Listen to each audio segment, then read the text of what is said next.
हे विमान म्हणजे 16 ते 20 जानेवारी दरम्यान 23ला हे दावोसला विमान गेलं होतं. कुठलंही विमान VIP ला घेऊन जात असेल, नाहीतर तुम्ही स्वतः जात असाल तर फ्लाईट प्लॅन द्यावा लागतो. फ्लाईट प्लॅन जात असेल, समजा आपण पुण्यावरनं समजा दिल्लीला चाललोय, राजस्थानच्या एअरपोर्टला सांगावं लागतं, ETCला सगळ्याला सांगत क्लिअरन्स घेत पुढे जावं लागतं की दुसरं विमान आहे का.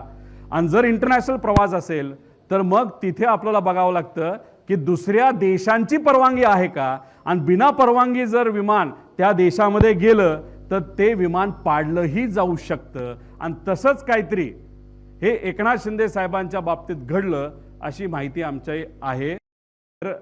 डिफेन्सली त्या ठिकाणी सांगितलं होतं. त्याच्यात कोण बसलं होतं? एकनाथ शिंदे साहेब बसले होते. मग इराणवरनं ते इराकच्या साईडला गेलं, इराकली सुद्धा हेच केलं. मग आता याच्यामध्ये दोन गोष्टी आहेत. मग अजितदादांच्या बाबतीत जे घडलं ते भारतात घडलं, महाराष्ट्रात घडलं, ते बारामतीत घडलं.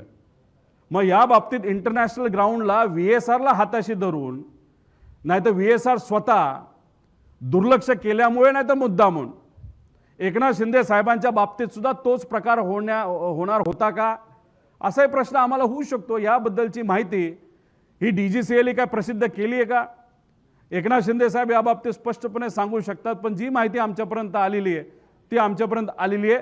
परत ते विमान बहारेनला आणलं गेलं आणि बहारेनला आल्यानंतर सगळ्या परमिशन तिथे घेतल्या आणि मग झुरिकला तिथे गेलं. म्हणून आम्ही सांगतोय VSR या कंपनीवर तुम्ही विश्वास ठेवू नका. कधी काय होईल, कधी काय केलं जाईल हे कोणाला सांगता येत नाही. आणि मग एकनाथ शिंदे साहेबांच्या बाबतीत सुद्धा हे घडलं असं आम्हाला कळलंय. एकनाथ शिंदे साहेब नाहीतर इतर काही जे काही कुणी अधिकारी असतील ते स्पष्टपणे तिथं सांगू शकतील. इराक आणि इराणमध्ये वॉर आहे, त्याकडनं आपल्याला काही डेटा मिळू शकत नाही. बहारेनकडनं मिळाला तर आपल्याला ते कळू शकतं. आणि त्याच्याच बरोबर VSR व्हेंचर हे 6 महिन्यासाठी हे UAE मध्ये बँड होतं. का? जेव्हा कोविडचा काळ होता, कोविडच्या काळामध्ये लोक जिथं कुठं अडकली होती, प्रायव्हेट जेट हे एक व्यक्ती नाही तर एक कंपनी बुक करतं. त्यात तुम्हाला सीट विकता येत नाही, त्याला कमर्शियल लायसन्स लागतं. पण VSR हे पैसे कमवच्या नादामध्ये पेशंटकडनं सुद्धा भरमसाठ पैसा घेत होतं आणि त्यासाठी UAE मध्ये त्यांना 6 महिन्यासाठी बॅन केलं होतं. हा एक फार मोठा विषय आहे.